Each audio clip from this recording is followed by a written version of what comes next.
So many apps, right? A payment app here, a credit monitoring app there. Before you know it, there's an entire finance folder on your home screen. Right, or even two. My goodness. Busy mom and budgeting expert Andrea Warrock is joining us today to give us a little crash course in digital banking so we can maximize some of these mobile financial tools, try to save some money here. Hi, Andrea, good morning. How you doing? I'm good. Thank you so much for having me on today. Thanks for being here. Yes, Andrea, there are so many different apps out there. It can really be overwhelming. So what are some of the top features that consumers should try to take advantage of?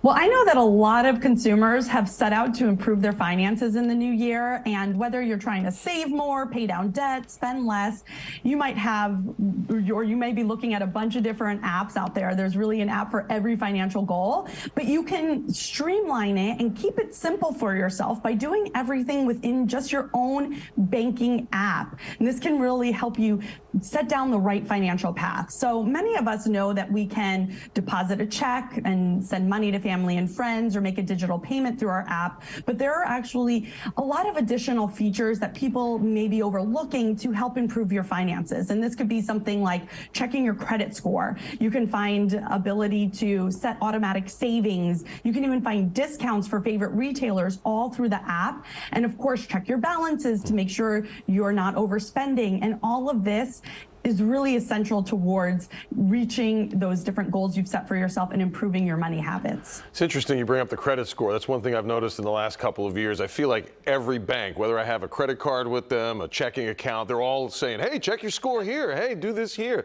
They all want you in their ecosystem, whatever that looks like. Andrea, it's more important than ever to stay on budget. Let's talk about managing our financial activities and how tech can help with that. Right. And a budget is one of the most important financial tools to help you reach any goal you set for yourself.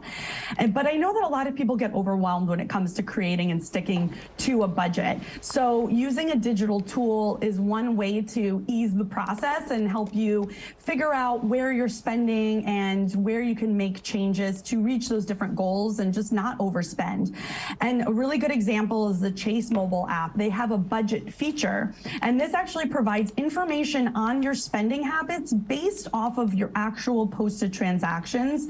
So essentially it helps you track your money, where it's going, to make sure you're not overspending in certain areas and that you're still staying on task with those goals, whether it's putting money away every month or making sure you're putting extra towards your debt payments. And even if your bank doesn't offer a similar budget feature, you can download a budget worksheet where you can write it all out, write out all your expenses, your monthly bills, your variable purchases that you do every month. And that could really help you budget for the year and really plan for those activities. And Chase actually has a free one available on their website at chase.com/financial goals. So you want to use this and plan for those big trips, the holidays, but also those daily essentials and those daily activities you're doing. So true, because Andrea, when you put it all down on paper and you add every cent up, you realize, wow, this is a lot more than I thought, right? All right, so Andrea, what do you see as the future of digital banking, would you say? Yeah, so I think we have definitely seen more and more people adopting digital banking in their everyday lives. It obviously grew during the pandemic, more people doing it from home on their phone, and it's really here to stay, and it's growing even more. And Chase released their third annual digital banking attitude study, which essentially found this, that consumers rely on digital banking tools for their everyday financial needs. So everything from making digital payments to those more sophisticated activities we talked about, like credit monitoring and even booking travel. And 2 in 3 consumers said they can't live without their mobile banking app. And I'm definitely one of those. I use it to deposit my checks so I don't have to go to, run around town. And this just makes my life easier. So I'm managing my finances and not, putting it on pause. And one thing that I think we might see more of is people using their app to apply for maybe a mortgage or a car loan. And that can really make life easier. All right. I mean, once you get grandma and grandpa on Zelle and they're sending money, right? We're kind of heading in the right direction. Andrea, just on a personal note, can we get your opinion on digital money? And what do you think about the future of things like cryptocurrency or Bitcoin?